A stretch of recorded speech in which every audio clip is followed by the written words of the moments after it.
Skiau. Svečiuose pas save. Andžiau, ką tu ten išdarinėjai, a? Duok dzėdu paskaityti. Galvojau taip.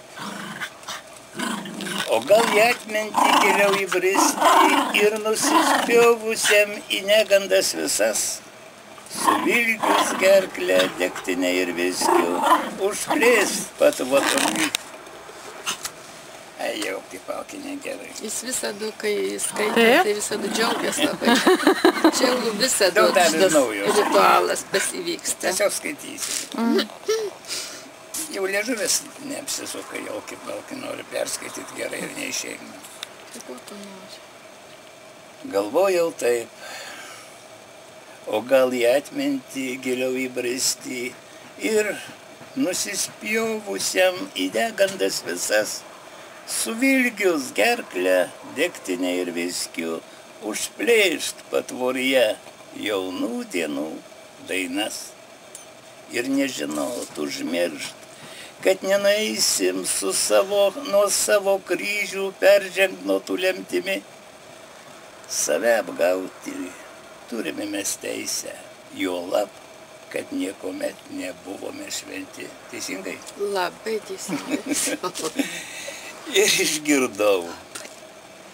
Ir mintyse, ir širdyse jau aidi jauni balsai sugrįžtančių, man primiršti. Visi keliai atsigrėžė pareiti į tą akimirką, kuomet ir vėl jauni kvatojasi, niekus liežuviais malą priskaldo malkų daug, kleipsta juoku. Rodos nėra, nebus jaunatvei galo, bet jeigu būtų, argi tai svarbu? Ir ką matau? Spėk. Štai ji akimirka, kai išmintingai, lyg iš muziejų grįžę žiūrim į save.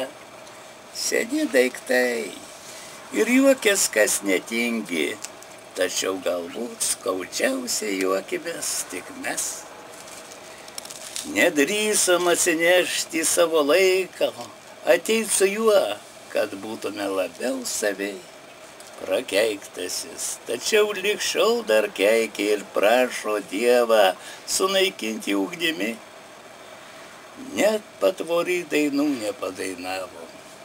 Pasiguodėm, kas senatve, kas mirtimi.